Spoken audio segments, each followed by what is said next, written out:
அன்புள்ள சகோதர சகோதரிகளே, உங்களுக்கு ஒரு நற்செய்தி. நாம் வரவிருக்கும் 2025 ஆண்டு ஜனவரி 1 365 நாட்களுக்கும் 365 தலைப்புகளின் கீழ் வேத வசனங்களை வாசித்து பகிர இருக்கிறோம். நீங்கள் இதை அனுதினமும் கேட்டு தியானித்து ஆசீர்வாதத்தை பெற்றுக்கொள்ளுமாறு கேட்டுக்கொள்கிறோம். அது மட்டுமல்ல, இதை சப்ஸ்கிரைப் செய்து உங்கள் நண்பர்களிடமும் பகிர்ந்து கொள்ளுமாறு அன்புடன் கேட்டுக்கொள்கிறோம். நன்றி.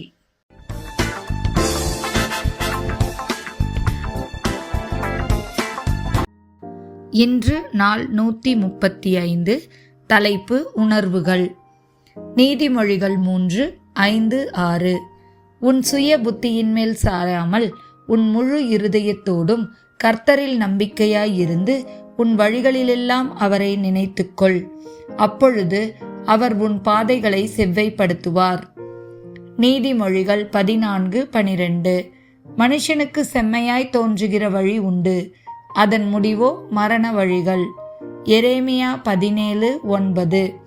எல்லாவற்றை பார்க்கிலும் இருதயமே திருக்குள்ளதும் மகா கேடுள்ளதுமாய் இருக்கிறது, அதை அறியத்தக்கவன் யார்?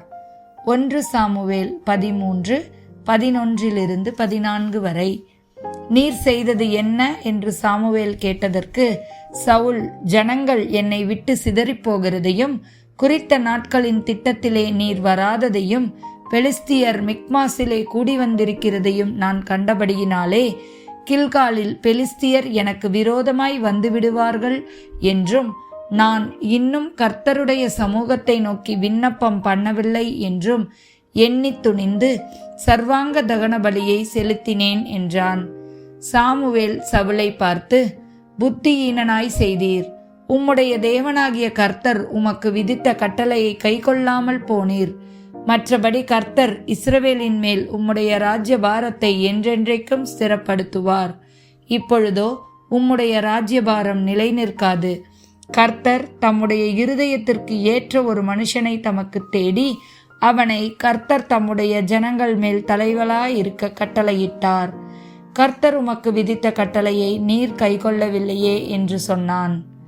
லூக்கா 9:23.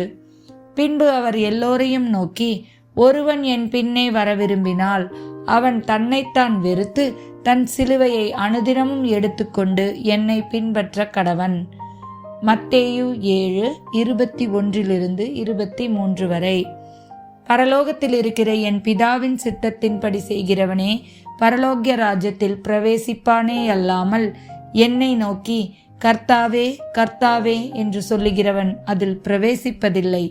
அந்நாளில் அநேகர் என்னை நோக்கி, கர்த்தாவே கர்த்தாவே, உமது நாமத்தினாலே தீர்க்க தரிசனம் உரைத்தோம் அல்லவா, உமது நாமத்தினாலே பிசாசுகளை துரத்தினோம் அல்லவா என்பார்கள். அப்பொழுது நான், ஒரு காலம் உங்களை அறியவில்லை, அக்கிரம செய்கைக்காரரே, என்னை விற்று அகன்று போங்கள் என்று அவர்களுக்கு சொல்லுவேன். ஆமேன்.